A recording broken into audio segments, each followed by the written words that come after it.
Boa noite, então, a todos. Sejam todos bem-vindos à nossa segunda aula de História do Cristianismo, História Antiga e Medieval. Nós estamos aí já na reta final desse semestre. Se Deus quiser, na próxima semana a gente finaliza tudo e aí é o tempo de vocês concluírem também as atividades que serão todas reabertas para que vocês possam fazê-las. Uma atenção à prova AB3, que precisa ser feita presencialmente ou, não havendo possibilidade presencial, seja solicitado junto ao professor Daniel, não é comigo, é com o professor Daniel. Bom, dito isso, nós precisamos de fazer uma recapitulação rápida e para ingressarmos no que nós precisamos de tratar hoje. Quando nós falamos de igreja na antiguidade e na Idade Média ou no período medieval, nós estamos falando de dois momentos distintos da própria história ocidental.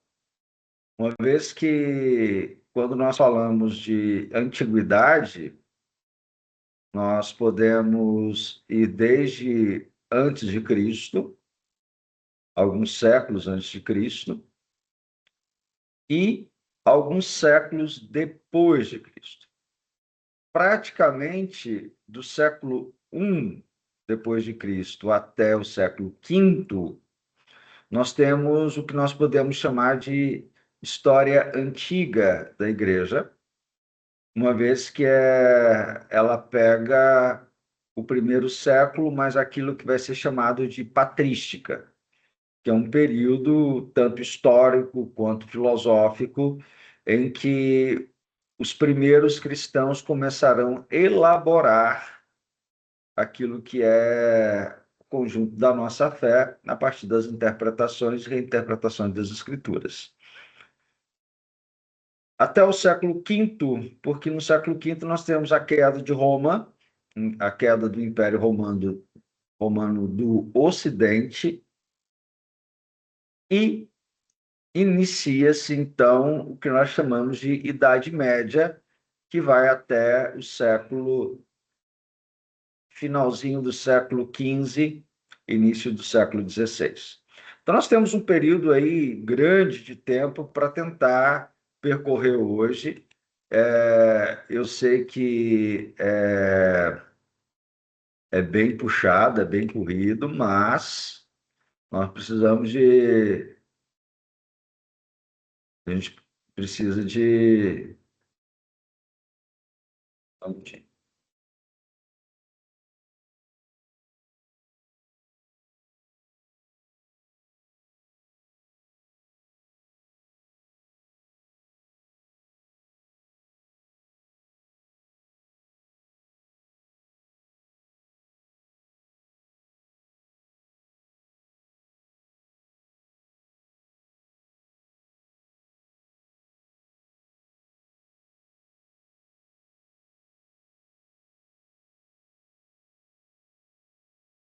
Então, nós temos um período grande para tratar hoje. Na última aula, e está lá no vídeo, quase uma hora de falando sobre a igreja no primeiro século, a partir de Pentecostes. Algumas coisas que a gente quer eu concluir, que a gente precisa começar aqui. Primeiro, a igreja cristã era uma série de comunidades com autonomia, umas em relação às outras, e ao mesmo tempo que essas comunidades tinham a sua autonomia, elas tinham também uma característica de codependência. Então, elas não eram autônomas, no sentido de que uma não se metia nos problemas das outras. Não. Havia uma corresponsabilidade entre as igrejas do primeiro século, dos primeiros séculos, aliás, dentro daquela necessidade de muitas vezes tratarem problemas comuns a todas elas. Essa igreja vai tomando uma forma cultural, a depender do lugar em que ela estava, onde havia maioria de judeus, usava-se o aramaico, usava-se o hebraico, usava-se o copta, usava o siríaco, usava as línguas que tinha. Alguns elementos, algumas questões vão sendo construídas ao longo do tempo, mas essas igrejas, vira e mexe, elas têm uma uniformidade no sentido de sua estrutura, seus ofícios e sua liderança. Então, basicamente, essas igrejas tinham a sua liderança em dois grupos, um grupo de diáconos, um grupo de presbíteros, e esse grupo de presbíteros tinha um, digamos assim, presidente.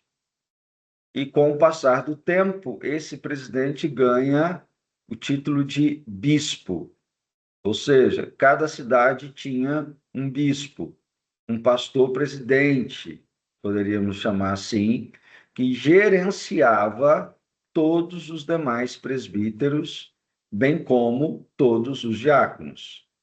É uma coisa interessante. Há uma hierarquia nas igrejas, como as igrejas católicas, as igrejas orientais, as igrejas ortodoxas, e também alguns ramos do luteranismo e do anglicanismo, em que você tem o diácono, o presbítero e o bispo, mas é hierárquico, é um grau, são 3 graus, né? Então, primeiro grau, diácono, segundo grau, presbítero, terceiro grau, bispo. Mas só que o bispo, aliás, o diácono não responde ao presbítero, o diácono sempre responde ao bispo, o bispo que é o pastor da igreja. Então, essas igrejas, com seus bispos, estavam em comunhão umas com as outras, tinham um conjunto doutrinário comum, tinha as suas tradições litúrgicas específicas, e em havendo necessidade, elas se reuniam em concílios para poder avaliar problemas, discutir situações e coisas do tipo, lidar com heresias, lidar com alguns ensinos errados. Tudo isso aconteceu ao longo da história da igreja e são assim. Existem documentos, né, à disposição para aqueles que quiserem acessar sobre tudo isso, tudo que aconteceu na história da igreja, atas antigas e coisas do tipo, sobre esses fatos. E essa igreja, então, ela começa a ser chamada de católica. A palavra católica, que também pode ser traduzida por universal, ela deve ser traduzida também como conforme o todo, que é literalmente que diz a, a palavra católico. É kata holos, conforme o todo. Ou seja, eu sou uma igreja católica, eu sou uma igreja conforme todas as demais. Era essa a ideia. Para diferenciar, em algum momento, de outras igrejas, afinal de contas, a palavra igreja tinha um uso comum na época. Quando Jesus fala, eu edificarei a minha eclesia, a minha igreja, ele estava sendo específico.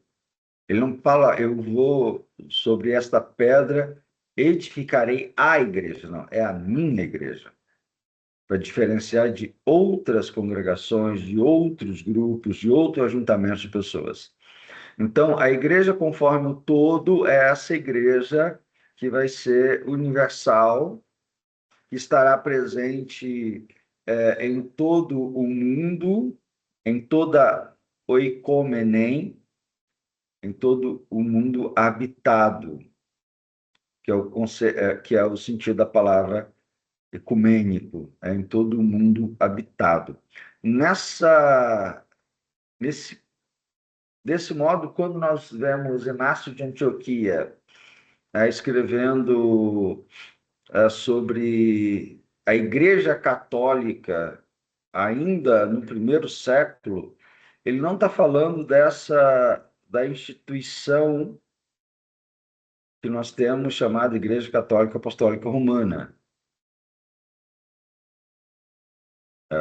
Ele está falando dessa igreja que que se faz presente no mundo de maneira concreta, autônoma, interdependente, com o mesmo grupo de, de conceitos de fé, mas distintas dentro das suas especificidades, principalmente suas especificidades regionais. Quando nós chegamos ao final do primeiro século, nós temos ali por volta do ano 89, 90, uma das maiores perseguições. Lembre-se que as perseguições romanas contra o cristianismo começam por volta do ano 64, 65, com Nero. Nero, ele impõe, então, uma perseguição que vai durar, em termos de documento, até o ano 313. Então, do ano 65 depois de Cristo até o ano 313, esse é o período da perseguição romana. E não que fosse uma perseguição contínua, mas era algo que ocorria vez ou outra de maneira intensificada. E por volta do ano 89, 90, Domiciano, um imperador, acho que neto ou bisneto ou descendente assim de Nero, ele, fiquei na dúvida se Nero teve filhos. Ele vai ser então um imperador que vai impor uma perseguição maciça contra os cristãos. João vai ser um dos seus grandes prisioneiros, mas conforme a tradição, por ser velho, eles optam por não matá-lo, mas colocá-lo em exílio. Mas isso foi um ato da providência para nós termos o livro das Revelações, o livro de Apocalipse. Então, algo que vai marcar boa parte da história da igreja entre o primeiro século e o século quarto é justamente o cenário da perseguição. A gente fala muito da perseguição romana, mas precisamos de ter uma ideia de que, em termos sociológicos, uma nova religião sempre é um problema para a sociedade, para a cultura instituída. Quando uma nova religião se apresenta, algo pode acontecer. Em geral, uma desestruturação da sociedade anterior. E o cristianismo foi uma potência nesse sentido, afinal de contas, em cada canto do mundo que o evangelho chegava, as religiões pagãs sucumbiam. O paganismo de várias e várias culturas eram eliminados, se não em todo, em grande parte. E, em geral, quando um monarca assumia-se, então, um cristão, impunha-se essa religião a todos. Então, o cristianismo, em algum sentido, ele enfraquecia as próprias bases da sociedade antiga, muito centrada na religião. Mas por quê? É uma proposta muito simples. Era uma proposta, e aqui eu estou falando dentro de uma perspectiva histórica, né, sociológica, não teológica. A proposta era simples. Era uma religião que não te exigia dinheiro, que não te exigia recursos, que não te exigia ritos e gastos, como as religiões antigas, como o paganismo. Não à toa, muitos pobres e mesmo escravizados se tornaram cristãos. Era uma religião que não precisava de templos, que não precisava de ídolos, que era algo do coração.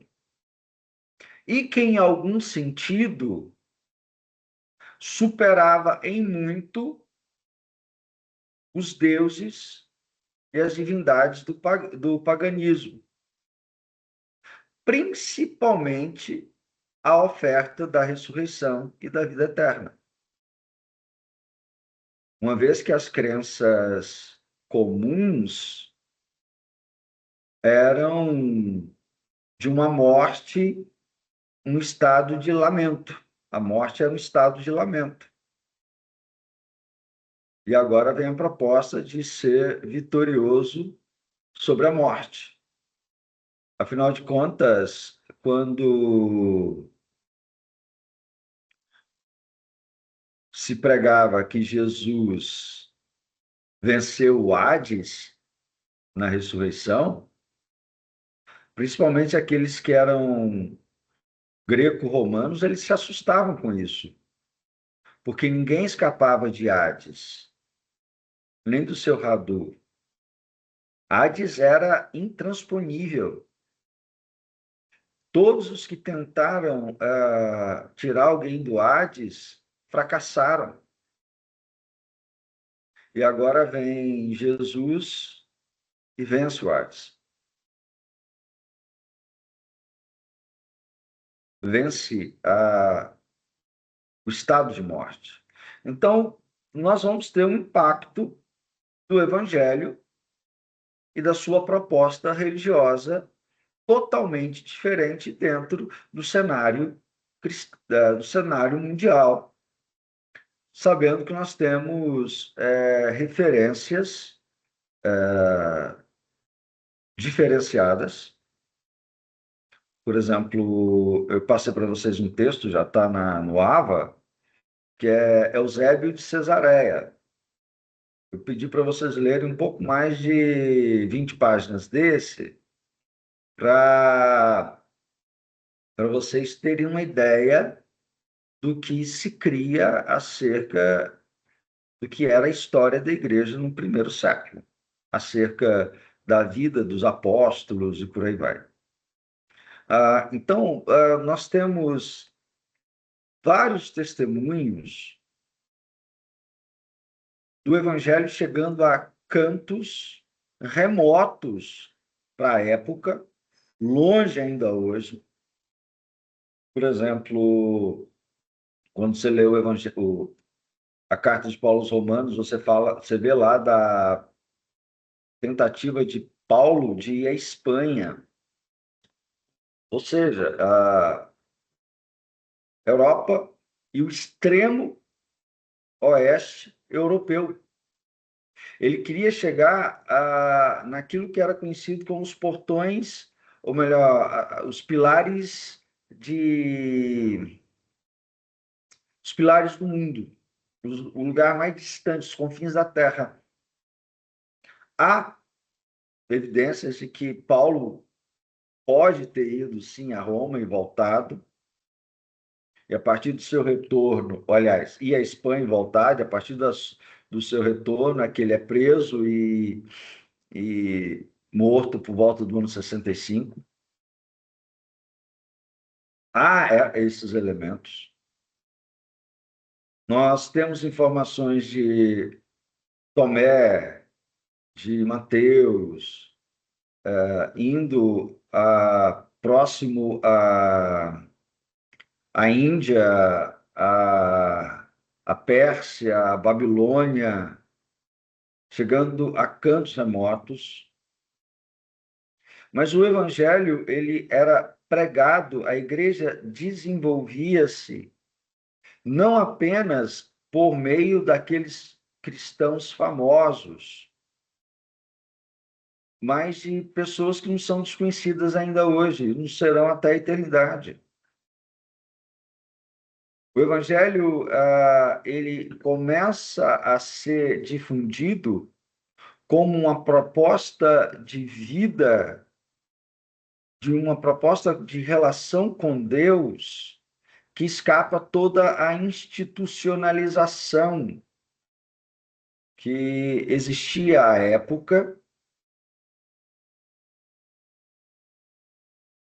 que existia naquele tempo, e uma proposta muito simples.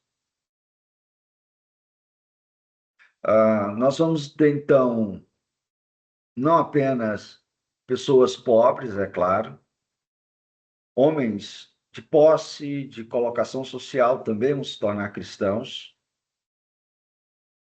Bom, claro, sempre em perigo, mas eles começam a enfrentar certas situações. Nós vamos ter filósofos que se tornam cristãos e começam a se tornar pregadores. Um desses é Justino Mártir, ou Justino de Roma, que foi um filósofo, até que ele encontrou o Evangelho,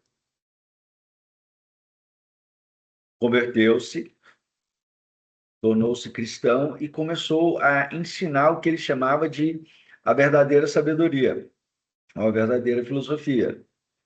Ele tinha uma escola em Roma, em que ele basicamente discipulava pessoas. Ele tem 3 tratados que sobreviveram.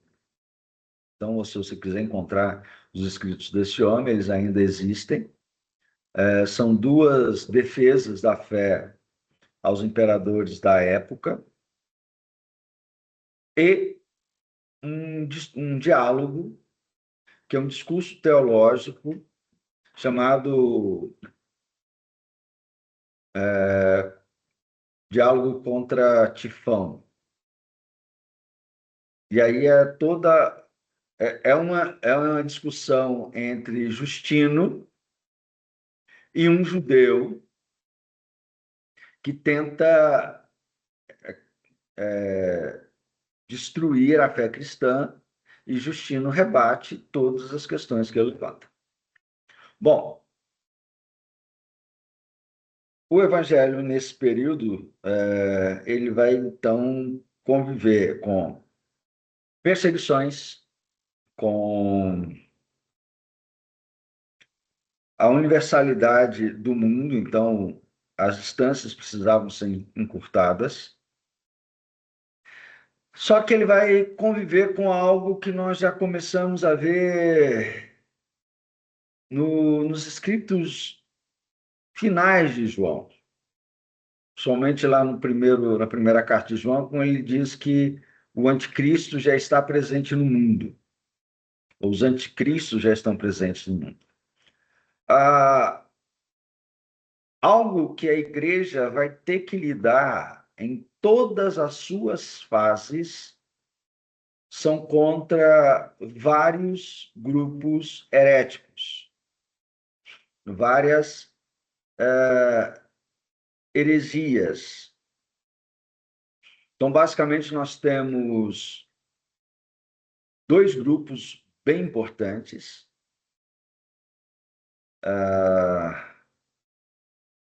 Nesse período, nós temos os ebionitas,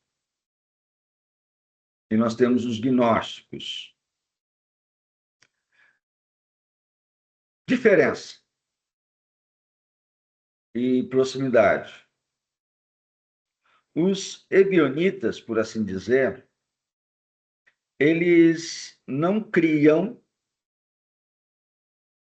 na identidade ou na personalidade divina de Cristo. Eles entendiam que Jesus era o Messias, mas eles queriam preservar a ideia do monoteísmo judaico, um único Deus indivisível, autossuficiente, autossubsistente, pronto. Deus fechado em si mesmo e pronto.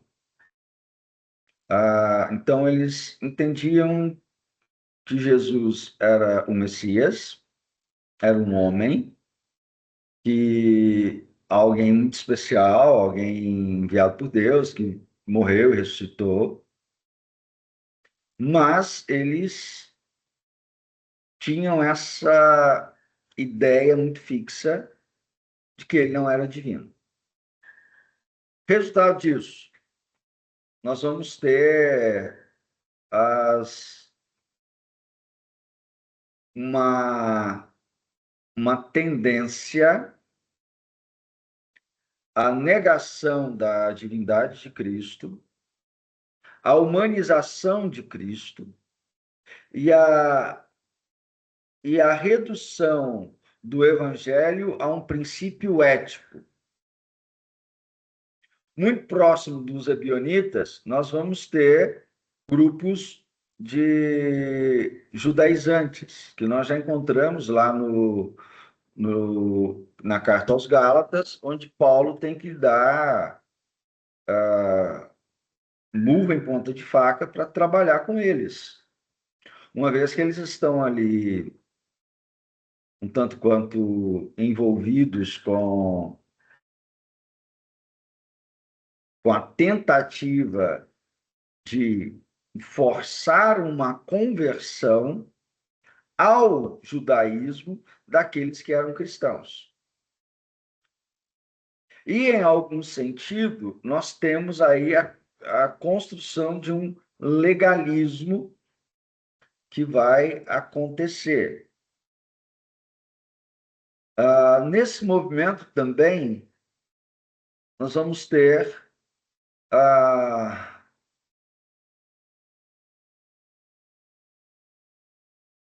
aquilo que vai surgir, que vai ser uma mescla de ebionismo e de gnosticismo, que é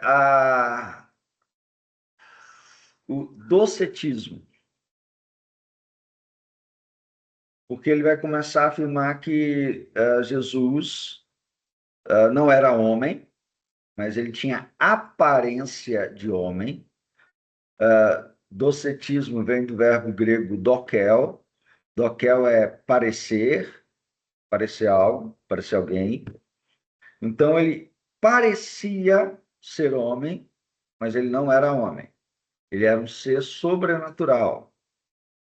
E dentro do docetismo, nós vamos ter várias derivações dele e várias formas, então, de se entender, por exemplo, a Trindade. Isso vai ser um problema. A compreensão do que vem a ser a Trindade, ela é também uma construção. Eu não sei se vocês já leram isso, já estudaram sobre isso, mas a Trindade não é um termo bíblico, mas é um termo teológico. É um termo que serve para descrever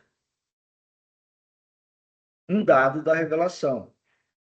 Qual é o dado da revelação que o termo Trindade descreve? O fato de Deus ser um e ser três ao mesmo tempo. o mistério trinitário, ele se coloca aí,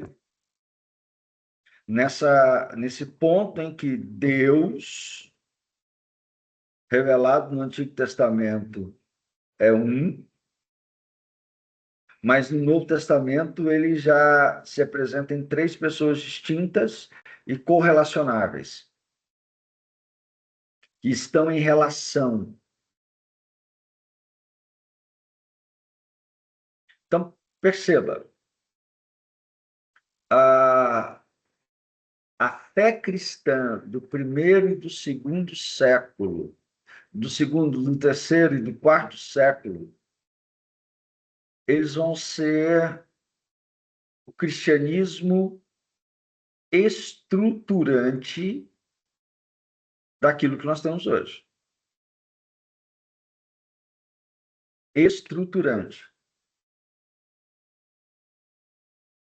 Uma crítica que eu faço em alguns vídeos que eu vejo, Instagram, no TikTok, é um monte de gente que começou a ler a Bíblia há uns 30 anos, 20 anos atrás e jogou fora toda uma tradição teológica, toda uma tradição exegética, literária para trás. Esqueceu disso. A, a igreja chegou aonde ela chegou hoje, e, gente, de novo, estou falando em termos históricos, sociológicos e por aí vai, não teológicos. Chegou aonde chegou hoje porque houve homens que buscaram explicar aquilo que eles criam. Aquilo que era comum, que era conforme o todo dentro da história. Imagina, ah, eu creio que o Pai, o Filho e o Espírito Santo são um e único Deus. Mas como pode ser isso? É a dúvida. Qualquer crente tem, qualquer cristão tem. Esses cristãos gastaram anos, vidas, para formular certas questões que para nós hoje são banalizadas. São banalizadas. Esses homens foram responsáveis por preservarem as escrituras, por exemplo. Se todas as Bíblias do mundo forem queimadas hoje, todos os manuscritos antigos do Novo Testamento forem destruídos, mas forem preservados os escritos dos pais da igreja, nós conseguimos reconstruir todo o Novo Testamento. Grande parte do Antigo Testamento. Porque esses homens foram responsáveis por comentar, explicar,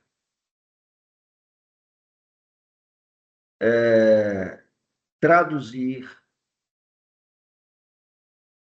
o texto bíblico.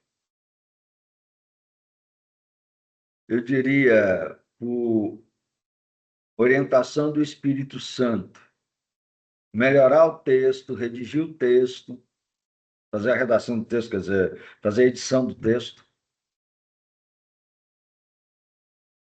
E às vezes nós esquecemos isso. A igreja no segundo século, ela é uma igreja que vai viver sob constantes ataques. E o segundo grande ataque é o que nós chamamos de gnosticismo. O gnosticismo é uma religião que já existia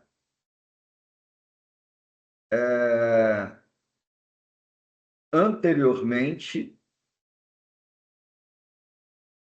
não sob a forma cristã, ela tinha outras características. É o que a gente poderia chamar de uma religião eclética. Ela une elementos de outras religiões e vai se construindo. Movimento de caráter místico.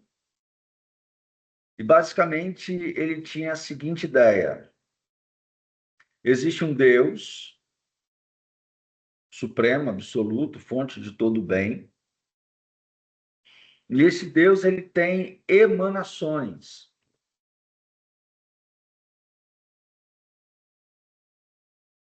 E pensa no centro, e à medida que essas emanações vão se afastando do centro do sumo bem, elas vão se tornando mais grosseiras. Até que um último nível dessa emanação resolve criar, criar e criar matéria. Essa última emanação é chamado de demiurgo. Demiurgo. E esse demiurgo, então, teria criado a matéria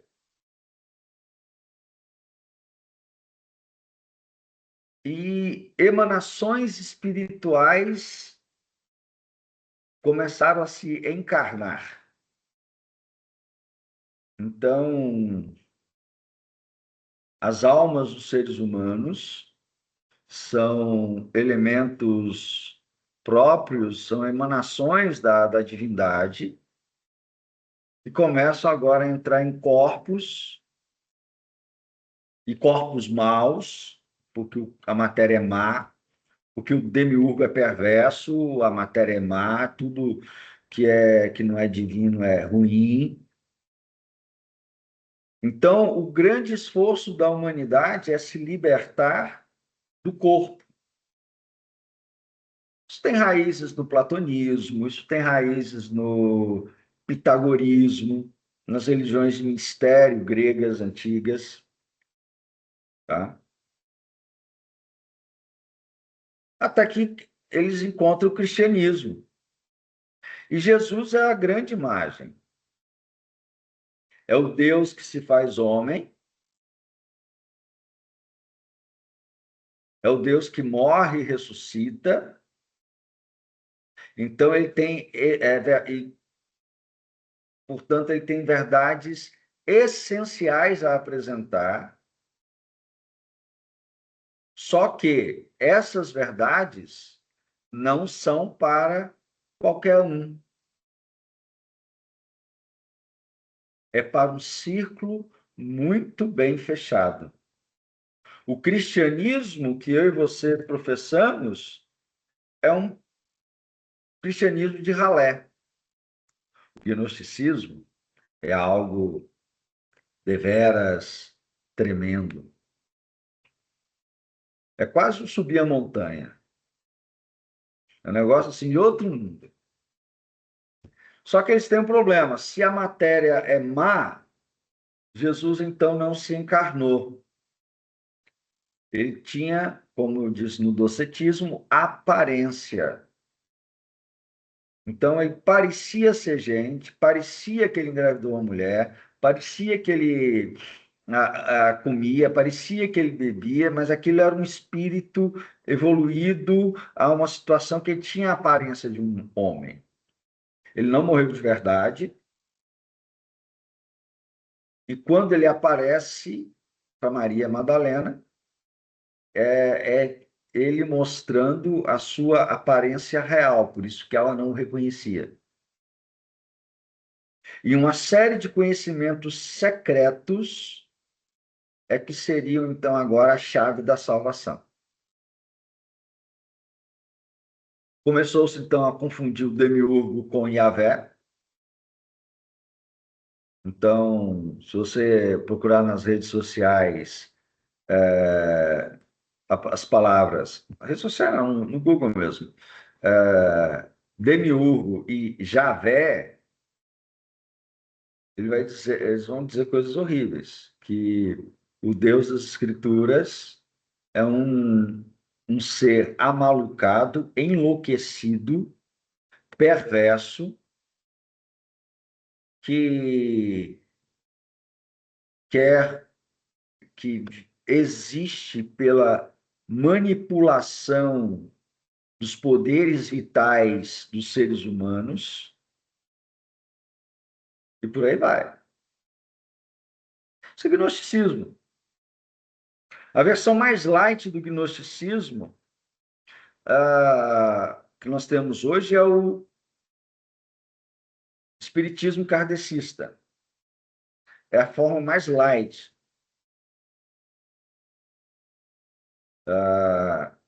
Nega a divindade de Cristo, nega a sua encarnação e, portanto, a sua verdadeira humanidade, nega seus atos redentores, coloca para o homem a responsabilidade de sua própria salvação.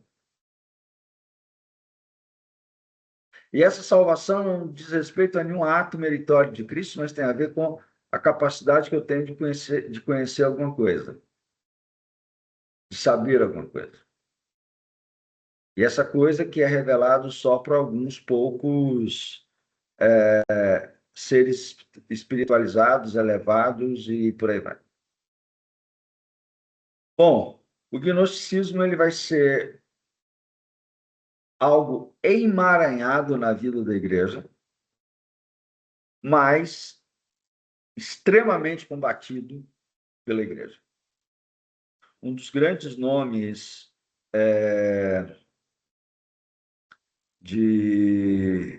dessa luta é Irineu de Lyon, que foi discípulo de Policarpo, que foi discípulo de João. Esse mesmo. Ele vai estar em Lyon, que é uma cidade antiguíssima, que é uma cidade hoje francesa. Ele está ali no século II, entre o século II e o século III, lutando pela fé cristã. Mas quando você pensa que isso é algo localizado, não. As igrejas ao redor do mundo estão discutindo essas questões, estão tratando desses problemas, estão enfrentando as loucuras do mundo. Não era simplesmente uma questão de,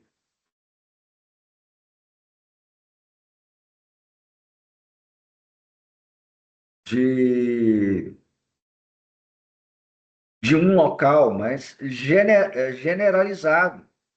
E eu estou falando só daquilo que é ocidental. A gente, às vezes, sequer faz, faz ideia do que foram as tratativas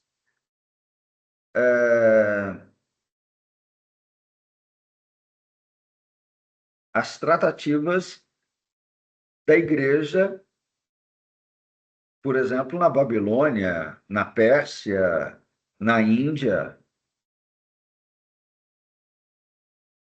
Então, se às vezes nós não. E até é complicado, porque se a gente vai tratar da história da igreja, pensar isso linearmente é complicado, porque ela é emaranhada, ela é dividida. Pensar na história da igreja nos primeiros séculos é falar de defesa da fé, é falar de sobrevivência, é falar de luta contra as heresias, luta contra o legalismo, e ainda assim um trabalho de evangelização. Uma evangelização que não dependia de grandes concentrações. Uma evangelização que não dependia de grandes nomes. Afinal de contas, os grandes nomes apareciam, eles morriam. Porque eles eram considerados traidores, líderes traidores. Então, nós vamos ter, nesse período, vários homens que vão perder a sua vida, várias mulheres, crianças, que vão perder as suas vidas por conta do Evangelho. Então, se a perseguição matava por um lado, as heresias matavam por um outro. Então, a igreja sempre teve que lutar em várias frentes. A igreja sempre precisou de trabalhar para sobreviver e cumprir aquilo que Jesus havia falado. Vão por todo mundo e pregam o evangelho. E esse ir e pregar o evangelho, ele assume características muito sérias dentro das várias demandas que eles tiveram. Até aqui alguma pergunta, algum comentário?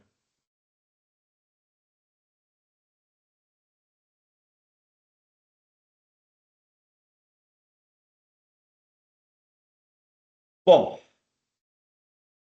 século II, século III,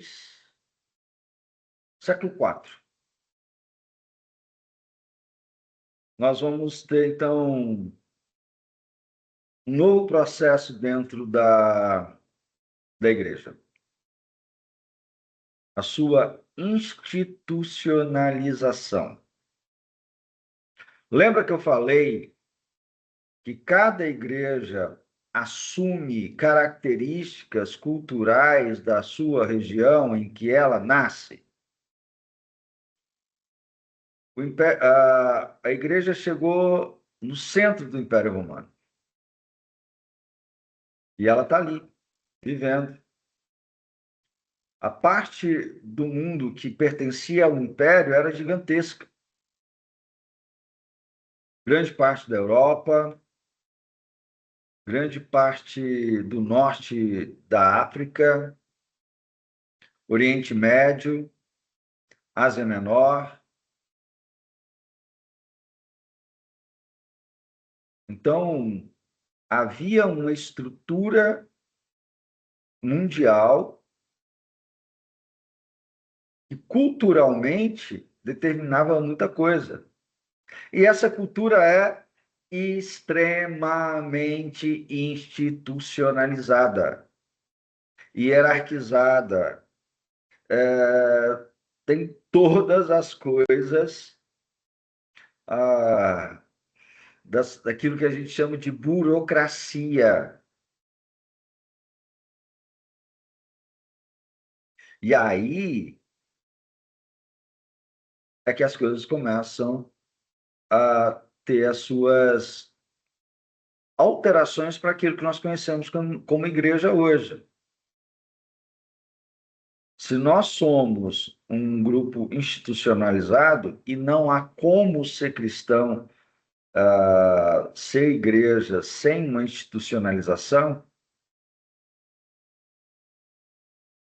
é necessário considerar, então, que a grande responsável por isso foi Roma. E o que aconteceu? Por volta do ano 310, por aí, dois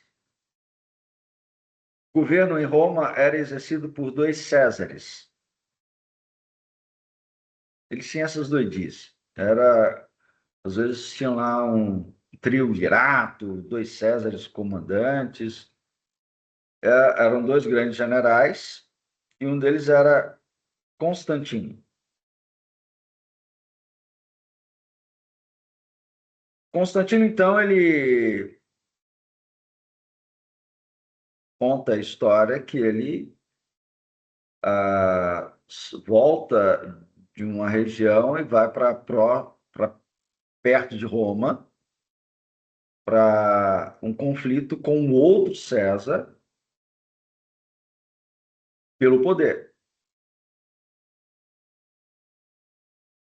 Ah, e aí entra o que a gente não sabe se é histórico, se é factoide, se foi invenção dele, mas ele diz ter tido um sonho, e se ele colocasse nos escudos dos seus soldados um símbolo cristão chamado Quirô, que são as duas letras iniciais do nome Cristo, ele seria vencedor. Essa é a narrativa dele. O fato é que ele fez isso mesmo. Pintou os escudos com essas duas letras gregas, foi para a guerra e foi vitorioso, tornando-se então imperador. Ah, e por conta de boa parte do exército ser romano, ou ser cristão já, o exército romano ter muitos cristãos, houve então, da parte de Constantino, e você pode encontrar isso na internet muito fácil, o ele escreve o Édito de Milão. O Édito de Milão abole a perseguição iniciada por Nero, reconhece o cristianismo como uma entre as várias religiões que poderiam ser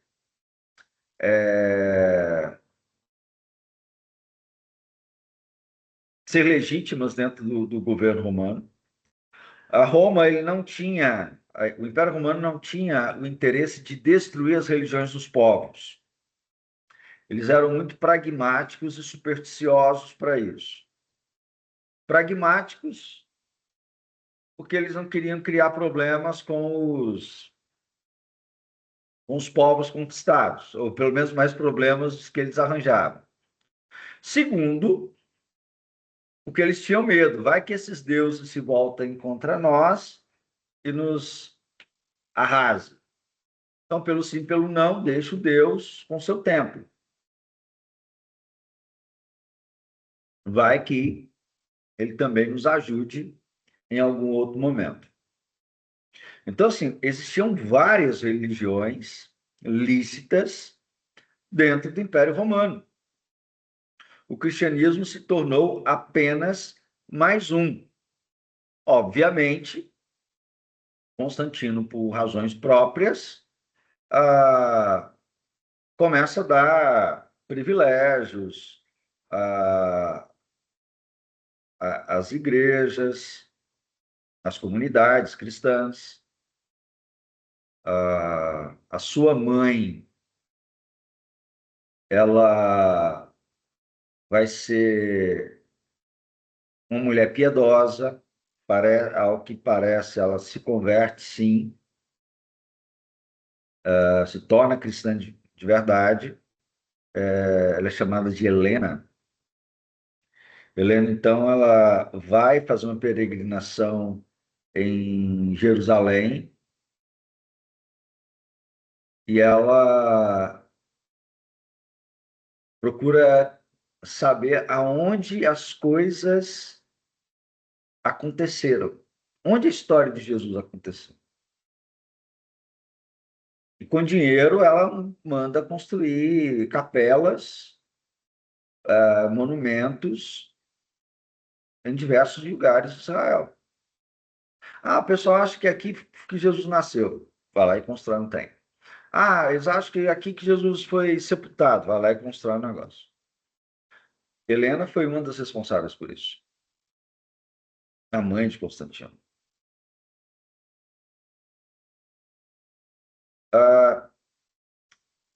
Ano 313, avançamos um pouco mais, Constantino percebe que existe um problema sério dentro da igreja cristã. Aliás, estava esquecendo disso. Constantino, como imperador, ele tinha o título de sumo pontífice. Sumo pontífice, pontífice é o fazedor de pontes, sacerdote. Ele tinha esse título e ele se assume como o sumo pontífice do cristianismo, embora não tenha sido batizado. Ele não era cristão. Sem batismo, não é cristão. Mas o problema é que a igreja está brigando. Em Alexandria, no Egito, um presbítero chamado Ário começa a ensinar que Jesus Cristo não é Deus, que Jesus Cristo é a primeira criatura de Deus e que, portanto, ele não é verdadeiramente divino. Ele tem traços de divindade, mas ele não é divino.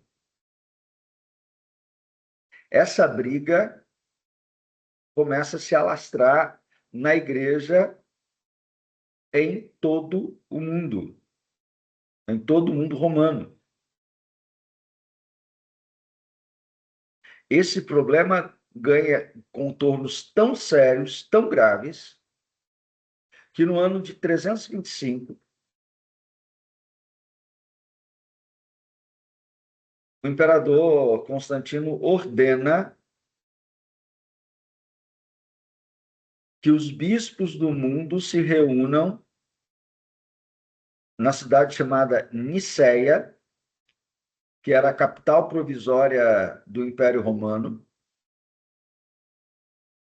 próximo à Turquia, para o primeiro concílio ecumênico da história.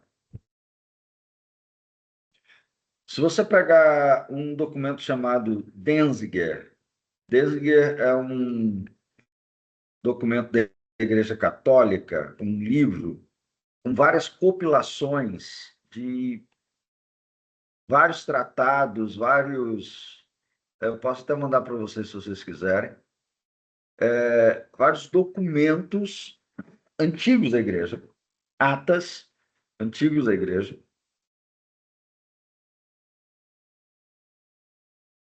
E você vai observar que houve vários pequenos concílios, mas concílios regionais, locais, pequenos concílios, cujas decisões eram compartilhadas, assim, com as demais igrejas, mas não tinha esse pacto da universalidade. E quando esse concílio acontece, próximo ao Natal do ano 325, 318 bispos e suas diversas 318 comitivas vêm de todo canto. Que bispos eram estes? Os principais: o de Alexandria, Alexandria, Roma, Antioquia e Jerusalém.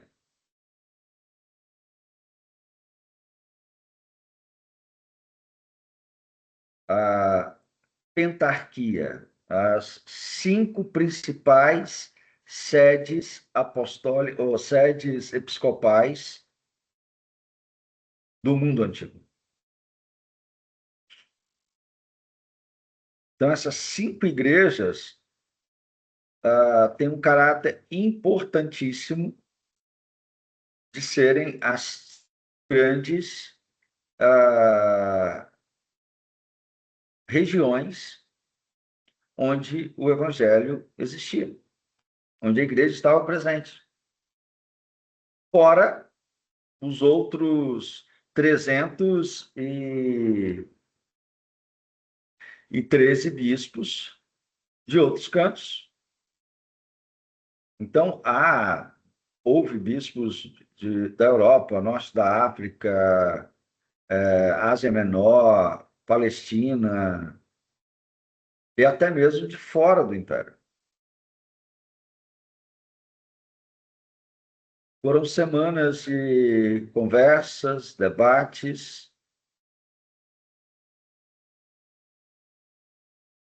e a conclusão desse concílio, a ideia de conciliar um pensamento, foi o credo niceno, que começa assim: creio em Deus Pai, Criador de todas as coisas, tanto as visíveis como as invisíveis. Creio em um só Senhor e Salvador Jesus Cristo, seu único Filho e nosso Senhor. Agora já disse o resto.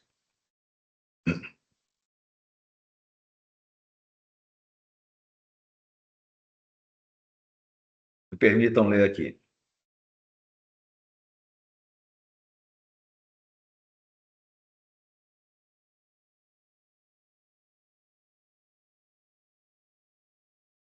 E em um só Senhor Jesus Cristo, Filho de Deus, gerado unigênito do Pai, isto é, da substância do Pai, Deus de Deus, luz de luz, verdadeiro Deus de verdadeiro Deus, gerado, não feito, consubstancial com o Pai, por quem foram feitas todas as coisas que estão no céu e na terra, o qual por nós homens e para nossa salvação desceu, se encarnou e se fez homem, padeceu e ressuscitou ao terceiro dia e subiu aos céus.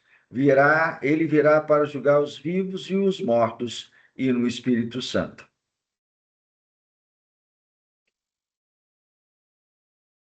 Esse é o credo niceno. Ou seja, todos os que são cristãos, para serem cristãos, precisam afirmar essas verdades. Precisam afirmar essas verdades. Perceba que a grande ênfase foi na pessoa de Cristo, porque era o problema da época. Tanto é que a fala do Espírito Santo é ótima. Creio no Espírito Santo. Eu não sei o que é o Espírito Santo, eles não gastaram tempo com isso. Só no segundo concílio, que vai ser o primeiro concílio de Constantinopla, é que eles vão discutir a obra do Espírito Santo e vão dizer outras coisas acerca do Espírito Santo.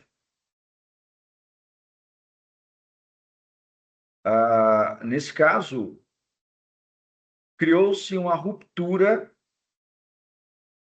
bem forte e passaram a existir os católicos e os arianos.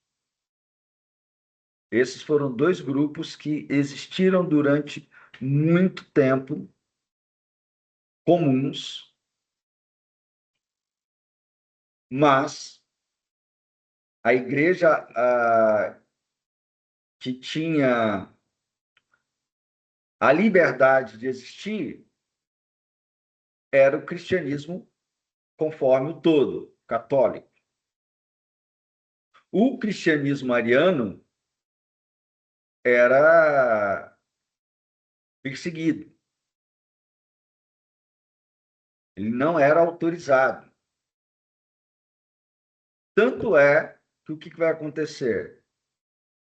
Os arianos fogem da região do Império e alcançam os grupos nórdicos, os grupos germânicos,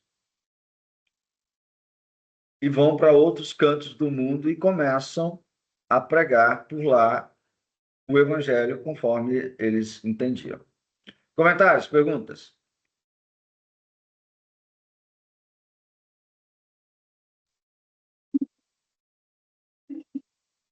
Reverendo, Pois boa não. noite. Boa noite, meu Eu irmão. vou fazer um comentário, Sim.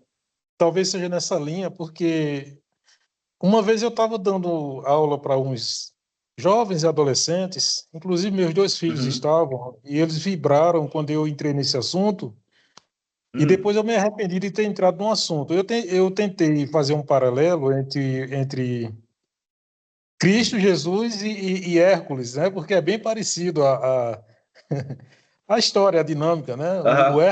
O Hércules nasceu de Zeus, que teve um relacionamento com uma mulher na Terra, e daqui a pouco eu entrei nessa confusão e deu trabalho para eu sair por causa desse comentário. Não sei se o senhor já passou por essa experiência, se pode falar alguma coisa. Ah, eu só não entendi. Questão de. Me explica um pouco melhor, porque eu não entendi a questão. Não, porque assim, eu tentei fazer um paralelo, saiu assim da minha mente, né, na hora Aham. lá, porque a história de Zeus, ela se confunde com a história de Cristo, porque Aham. Hércules, no caso, né? Aham. Hércules é filho de Deus com uma mulher terrena, Uhum. ou seja, Hércules é um semideus. E assim, é muito parecido Sim. com Cristo, né? Cristo é filho de Deus Pai, o Espírito Santo engravidou Maria e Jesus, então, é, um- Aham. é um Deus Eu homem, entendi. parecido com Hércules. Então, foi essa É, confusão que eu fiz. aí as grandes diferenças. Porque, embora as semelhanças, nós temos algumas coisas importantes. Primeiro, ah, Zeus ele se disfarça de, do marido dessa mulher. Essa mulher era extremamente fiel ao seu marido. Então, a única forma de Zeus ficar com ela foi se transformar no marido dela. O marido dela criou o filho sabendo da traição, mas nunca falou da traição. Hércules era só mais um dos vários filhos de Zeus nessa categoria. E ele não era, e aí é que tá, ele não era divino. Hércules era apenas um homem. E se vocês não sabem, Hércules morreu por suicídio. Ele se lança em um vulcão depois de ter assassinado toda a sua família, sua esposa, seus filhos e coisas do tipo. O Hércules da Disney é muito legalzinho, mas o Hércules de verdade não é não. Então, eu vou dizer uma coisa, Carlos, você fez um negócio muito complicado, porque as aparências podem até no primeiro momento parecer que eu estou ah, caminhando dentro de uma discutir as semelhanças, estou caminhando bem, mas quando essas ideias bifurcam, não dá para ajuntar. Porque Jesus não mata ninguém, ele morre por todos. Jesus não destrói ninguém. E, aliás, quando ele se entrega à morte, a morte não detém. A morte não detém. Então, assim, nós precisamos ter cuidado para fazer essas comparações, porque muitas vezes nós podemos cair em erros, principalmente quando a gente está interessado em estabelecer relações com o mundo.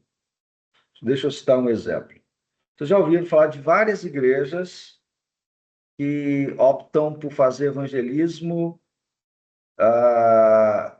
nos dias de carnaval.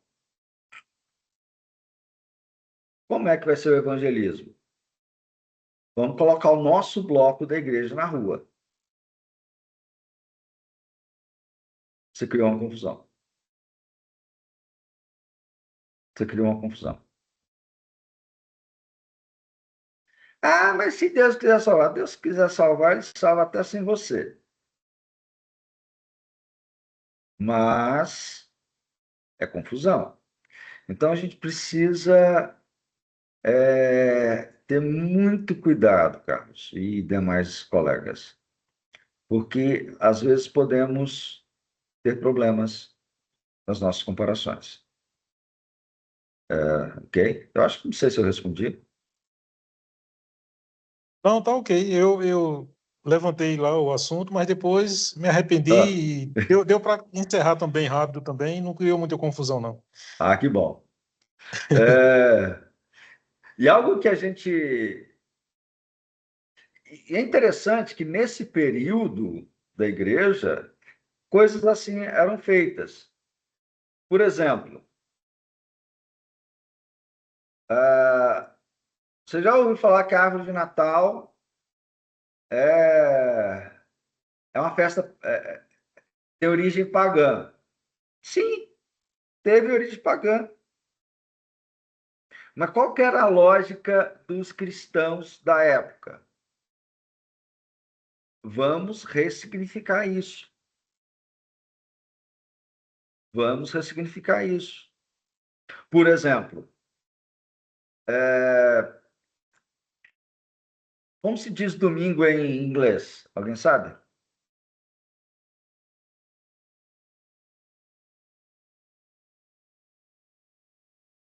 Sunday. Em alemão se diz Sonntag. Ambos fazem referência ao dia do sol. Dia do sol. Que era o primeiro dia da semana e era comemorado o dia do sol Invictus. Você já ouviu falar sobre isso? E, e sim,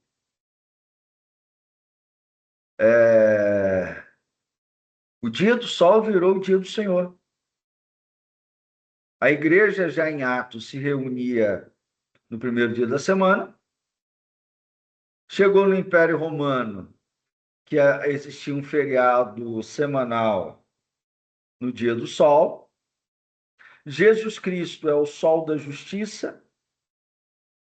Logo,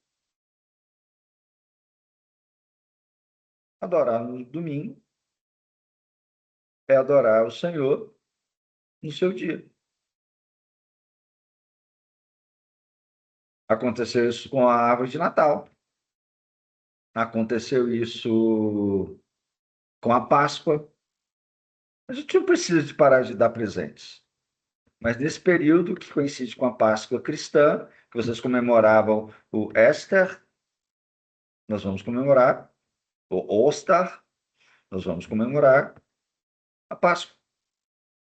Quer dar os presentes? Dê os presentes. Não tem problema. Essas coisas foram sendo construídas dentro da mentalidade. Aquilo que o tio famoso da minha esposa fala, nem tudo na cultura é demoníaco. Nem tudo na cultura é má. Então, o que pode ser preservado, deve ser preservado. O que pode ter significado, deve ter significado. Ah, aliás, eu não conheço crente nenhum crente brasileiro que evitaria cantar o hino nacional. Afinal, ó pátria amada e idolatrada, salve, salve.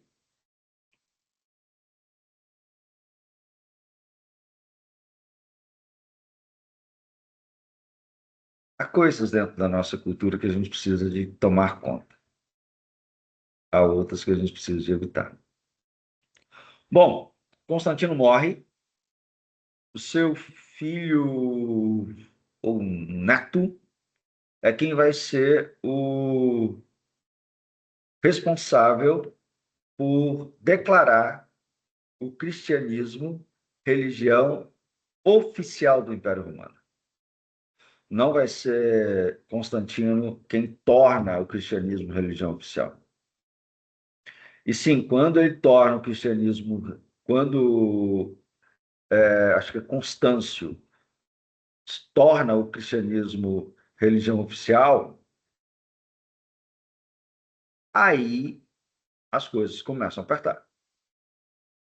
Então, vários pagãos fogem do império, outros dissimulam, tornam-se cristãos, mas sem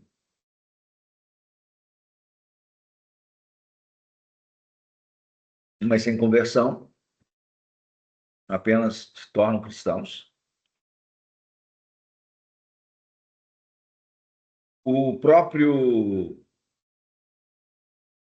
Constantino fez uma divisão maluca, criou o império em duas sedes, uma em Roma e outra em Constantinopla, criando assim o Império Romano do Oriente, o Império Romano do Ocidente. E se você está lembrado das tribos germânicas, para onde os arianos foram pregar o evangelho deles, essas tribos germânicas ficam sabendo que Roma está desprotegida. No século V, o Império Romano do Ocidente cai. O seu César é deposto. O rei invasor, ele dá uma ordem para saquear toda a cidade, exceto as igrejas. Ele era um cristão ariano, então não era para saquear as igrejas, e era para deixar vivo quem estivesse dentro das igrejas.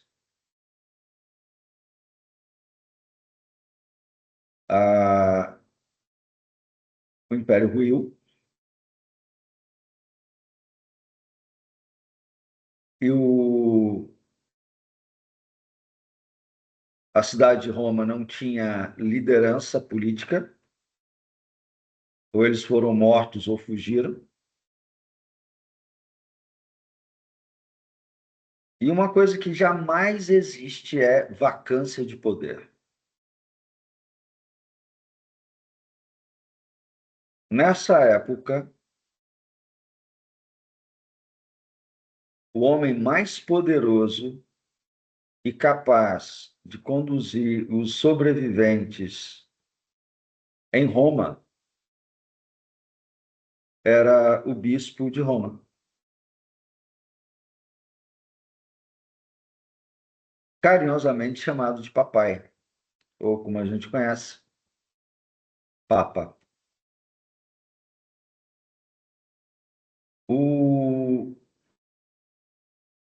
E aí há uma inversão de valores.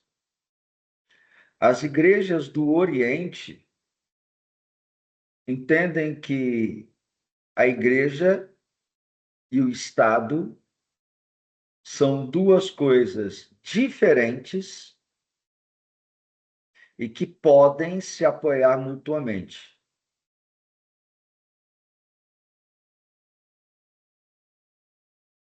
O catolicismo romano assume uma postura diferenciada. O Papa é quem ordena os reis. O Papa é plenipotenciário de Deus e é por meio dele que ele exerce domínio sobre os homens. Deus exerce domínio sobre os homens. A igreja deixa de ser uma instituição para a propagação da fé e se torna uma instituição política.